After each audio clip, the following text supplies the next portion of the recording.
I grew up playing the basketball with the boys, so like it's always been physical and feisty, and like that's what it is, and you got to find a way to hold your own. The WNBA has just been rocked by a shocking turn of events, as Caitlin Clark, one of the league's most talked about rising stars, has officially joined forces with Sophie Cunningham and Lexie Hull in a bold, unexpected stand that no one saw coming.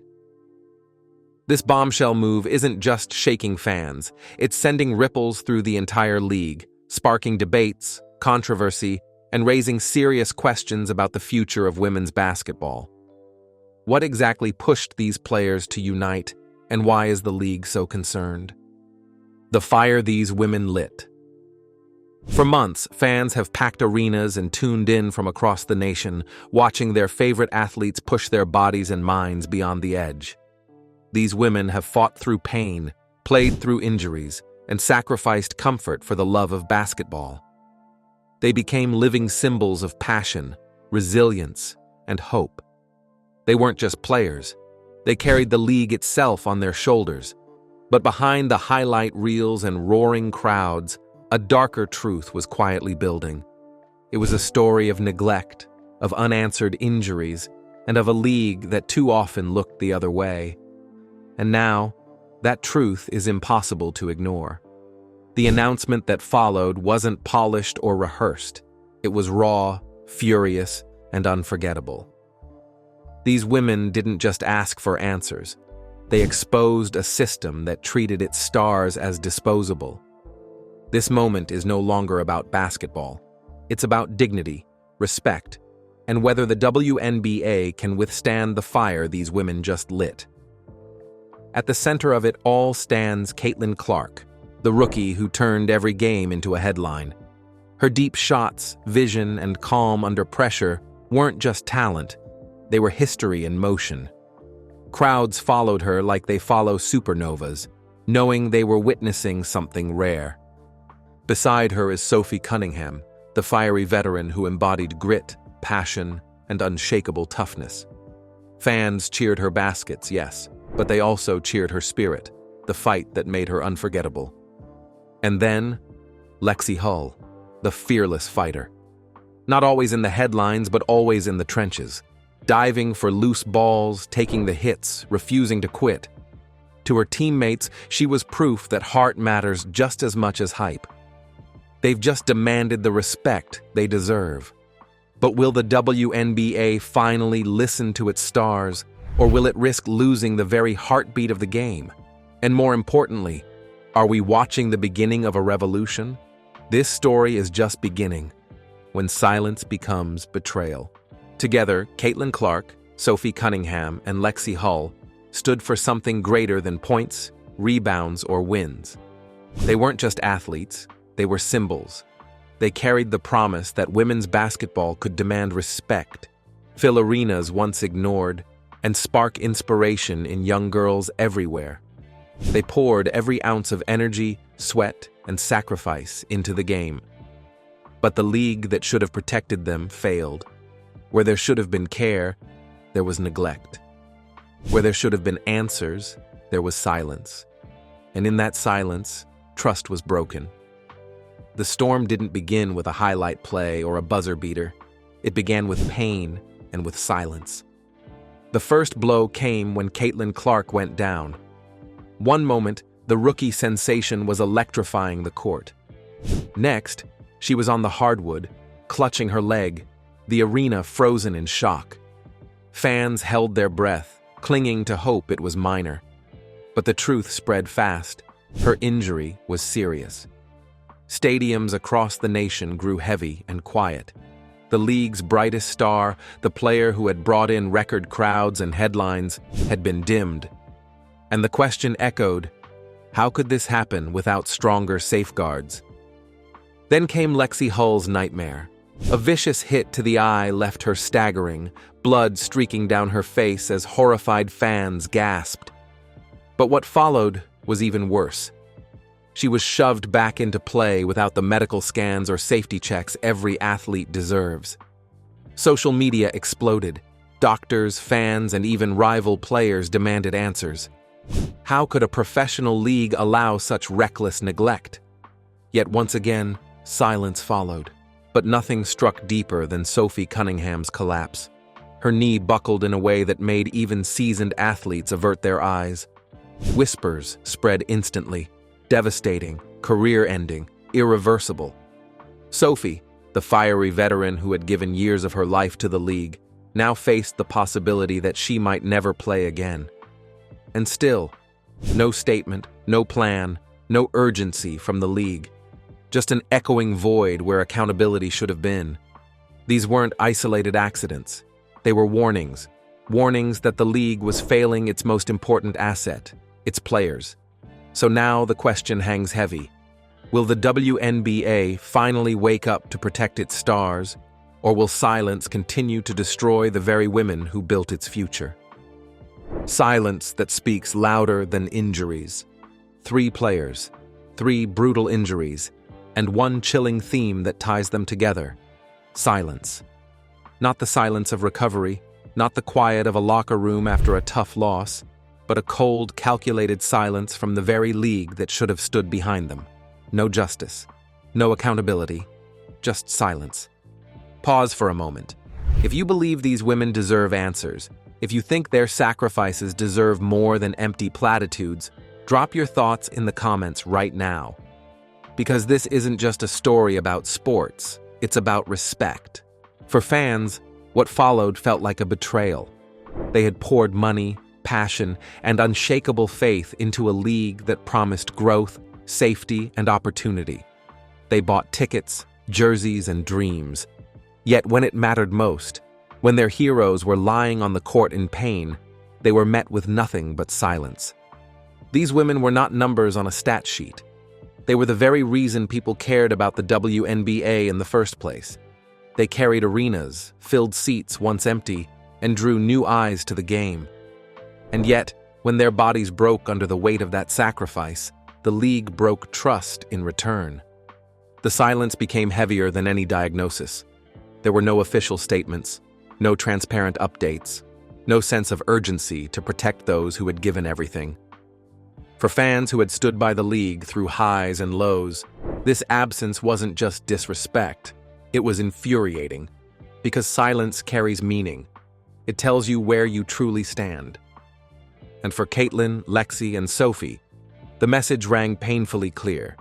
They weren't being treated as stars to nurture or protect. They were being treated as replaceable assets, interchangeable pieces in a system that seemed blind to loyalty. The betrayal cut deeper than any torn knee, fractured eye socket, or bruised body. These women had fought, bled, and sacrificed to elevate the league.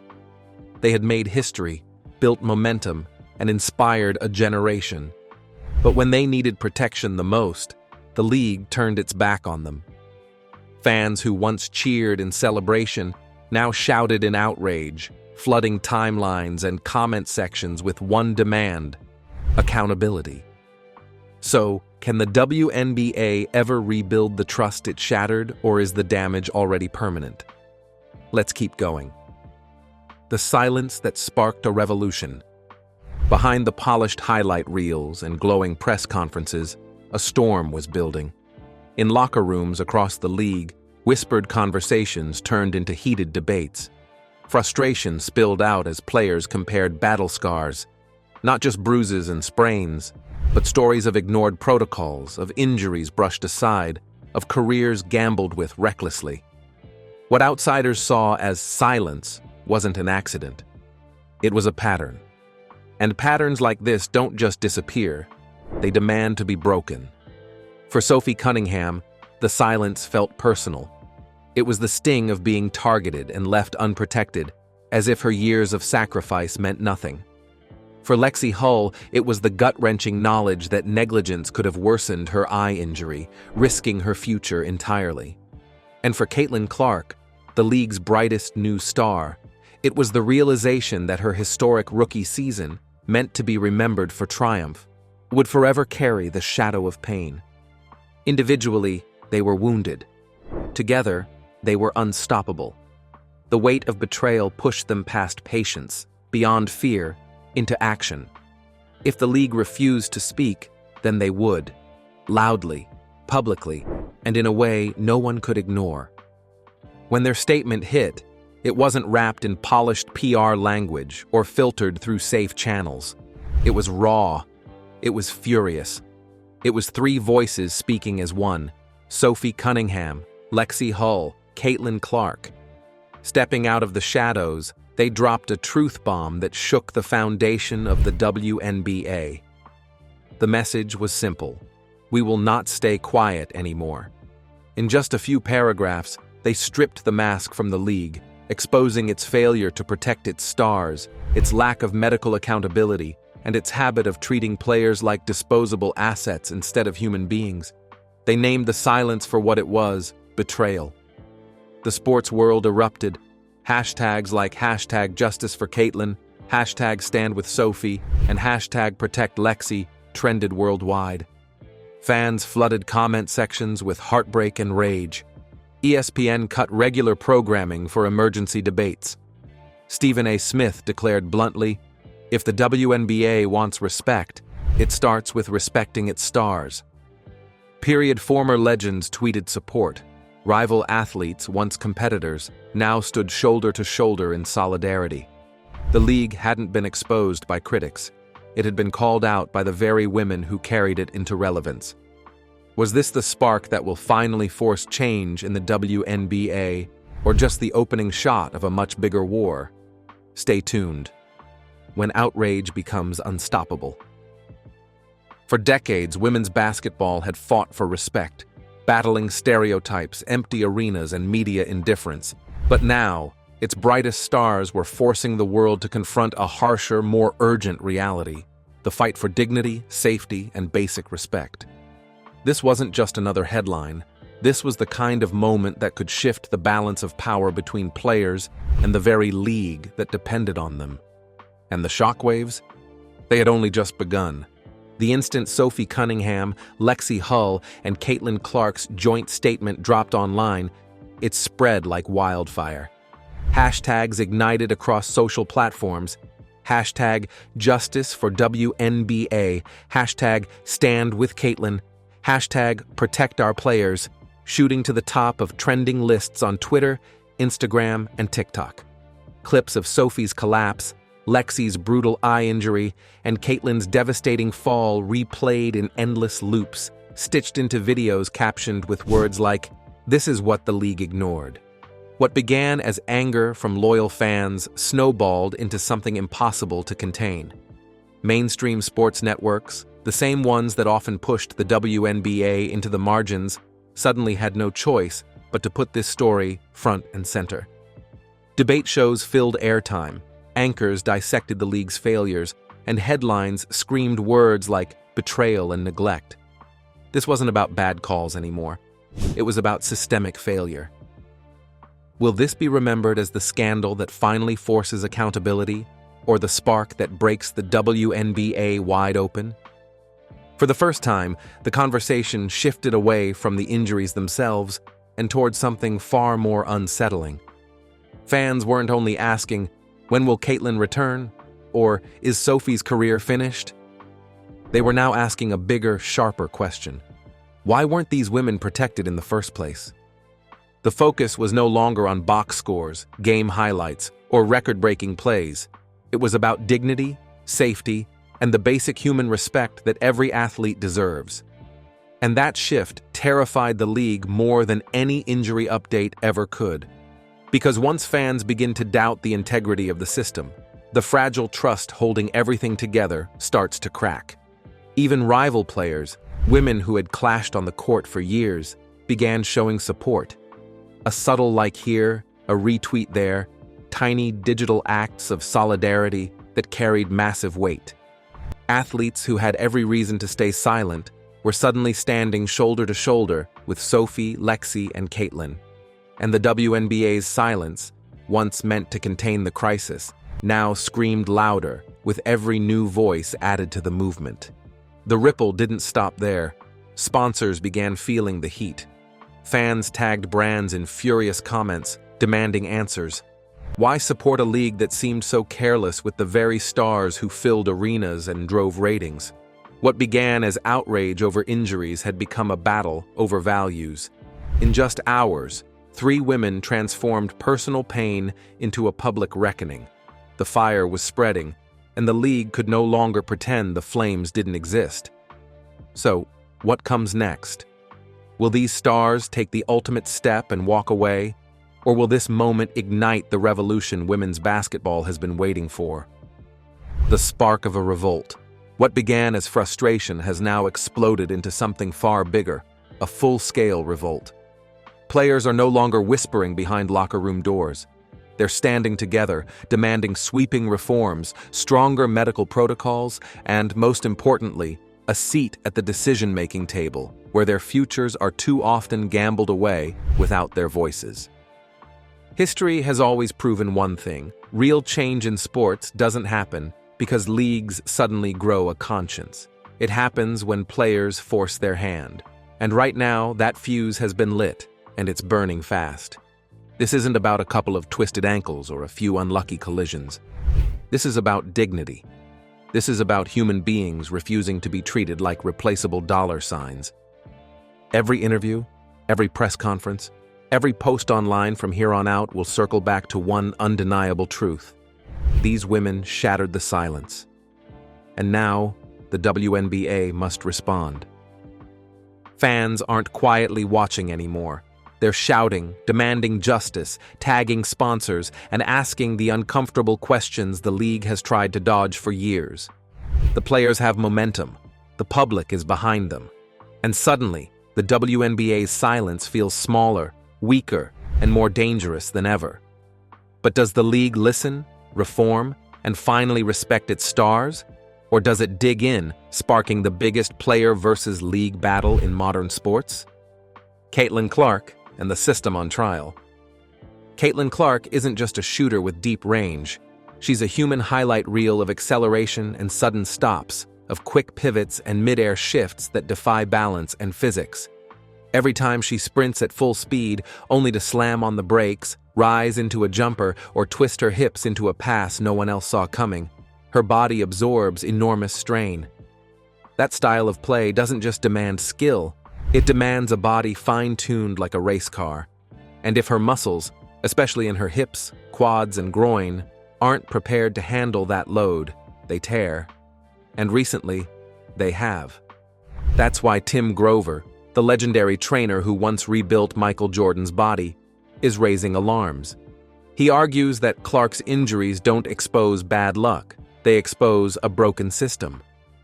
According to multiple reports, Clark has already started seeking outside medical advice. For a rookie to bypass her own team's staff sends one message loud and clear. She doesn't trust the system around her, and maybe she shouldn't. Grover calls the league's medical model reactive, not preventative. Something hurts? Ice it. A muscle tweak? Rest it. But where's the motion analysis? Where's the prehab? Training designed to prevent problems before they explode into injuries. None of that seems to exist. Instead, Clark is being patched up, pushed out, and sent back onto the court, her career treated like an experiment in trial and error. This isn't just about Caitlin Clark. Grover's critique exposes a systemic failure. WNBA athletes are among the most elite performers in the world. Their bodies are their careers, their livelihoods, their legacy. Yet they're treated with the same old-school protocols that might work for weekend warriors, not professional superstars. History proves how dangerous this is. Michael Jordan, early in his career, battled groin and ankle issues. He had muscular imbalances and joint stiffness that threatened his rise before it began. The difference? He had Grover, who broke down his movements, rebuilt his mechanics, and gave him durability that lasted for years. Clark doesn't have that. What she has is a ticking clock. And make no mistake, that clock is loud. Because what's happening to Caitlin Clark is more than just one player's struggle. It's a flashing warning sign for the entire league. Here's the question. Will the WNBA finally wake up, overhaul its medical approach, and protect the stars who keep it alive, or will Caitlin Clark's body become the most painful symbol of its neglect? Cracks in Indiana and the risk of collapse. The noise isn't just coming from the court anymore, it's spilling out of the locker room, seeping into the media, and creating a storm that Indiana can't hide. Cracks are forming everywhere, teammates dropping subtle digs, families voicing frustration, whispers of jealousy echoing through headlines. The atmosphere is heavy, tense, and toxic. And for Caitlin Clark, a rookie already carrying the brightest spotlight in women's basketball, this is the worst environment for recovery. Healing isn't just physical, it's mental and emotional. The greatest athletes bounce back stronger when surrounded by stability, trust, and real support. Right now, Clark has none of that. Instead, she's drowning under pressure, weighed down by expectations, and trapped beneath a spotlight that burns hotter than any rookie has ever endured. Here's the risk. If nothing changes, if Clark is rushed back into games, if her training doesn't go beyond brute strength work, if her mechanics aren't corrected, then this cycle won't just repeat, it will escalate. Minor groin issues become hip impingements, quad strains turn into chronic tendinitis. One problem snowballs into another. So, will Indiana step up to protect its brightest star? Or will the league stand by and watch her career burn out before it truly begins? The dangerous cycle of compensation. What makes these injuries even more alarming isn't just their frequency, it's their bilateral nature. First, the pain strikes on one side. Then, almost inevitably, the other side breaks down from overuse. That's textbook compensation, the body shifting strain until everything starts collapsing. Tim Grover has seen this pattern countless times. It nearly derailed Michael Jordan's rise before it ever took off. The way Grover broke that cycle was not through quick fixes or patchwork. He slowed everything down and dissected every movement. He didn't just look at the sore muscle. He examined the entire kinetic chain. How did Jordan land after a rebound? How did his hips align when he pivoted? What role did his ankles play in absorbing shock on every jump stop? Every tiny flaw, every inefficiency was identified, corrected, and rebuilt. The result? Jordan went from missing stretches of his early career to dominating for over a decade without a major soft tissue setback. Caitlin Clark, Sophie Cunningham, and Lexie Hull need that same intervention, urgently. This isn't about salvaging a single season, it's about preserving their legacies. They have the vision, the instincts, the range, and the fire to become generational players. But greatness means nothing if their bodies can't carry them there. Will the WNBA give them the tools to break this cycle, or will history repeat itself in the most devastating way? Redefining recovery for Caitlin Clark. The way forward is crystal clear. If the WNBA and the Indiana Fever truly care about Caitlin Clark's future, they must act boldly. Step 1. Take her completely off the court until she is 100% structurally sound. No more cleared to play just because the swelling is gone. No more limited minutes experiments that spiral into overuse. Step 2. Bring in outside expertise, whether Tim Grover himself or another specialist with a holistic, individualized approach to biomechanics and long-term recovery. Clark, already seeking second opinions, shows one thing: she doesn't trust the system. Step 3. Change the culture. Recovery shouldn't be punished. It should be protected. True greatness isn't about ignoring pain. It's about training smarter, healing smarter, and preserving the body as the ultimate weapon. The question is, will the league finally evolve, or will Clark's future be sacrificed to old habits? The turning point in women's basketball. Justice for Caitlin. Justice for Sophie. Justice for Lexie. Those aren't just hashtags. They're a rallying cry.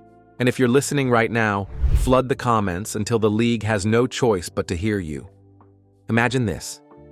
You give your blood, sweat, and heart to a game you love. You carry the weight of a league, pack arenas once half empty, and become the reason millions even bother tuning in.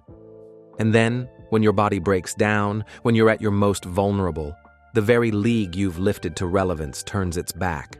That's not just neglect, it's betrayal. and that's exactly what these women faced. Behind the scenes, their anger built like pressure in a locked chamber. And then, just minutes ago, the door finally blew open. Sophie Cunningham, Lexie Hull, and Caitlin Clark came forward, not as rivals, not as names on different rosters, but as one united voice. Their announcement wasn't polished, it wasn't softened, it was raw, direct, and unforgettable. They named the WNBA's silence for what it truly was: abandonment. And they swore they would not stay silent anymore. Fans said the moment felt like an earthquake in women's sports. The internet erupted instantly. Hashtags like hashtag justice for WNBA, hashtag stand with Caitlin, and hashtag protect our players shot to the top of trending charts. Analysts scrambled. Stephen A. Smith declared, "If the WNBA wants respect, it starts with respecting its stars." Period. Even rival players, often hesitant to speak out, quietly showed support, liking posts, reposting clips, adding subtle words of solidarity. The heartbreak is undeniable. Caitlin Clark, her rookie season meant to inspire millions, now remembered for how the system failed her. Sophie Cunningham, her toughness long admired, now wondering if she'll ever dominate again. Lexie Hull, her fighting spirit intact, but her trust in the league completely shattered. This wasn't just about sprains, bruises, or surgeries. It was about dignity. It was about human beings demanding the basic respect they deserve. So, where does this leave us? Will these women walk away, forcing the league into chaos? Or will they push the WNBA into the biggest transformation in its history? We would love to hear your thoughts in the comments. Don't forget to like, follow, and subscribe.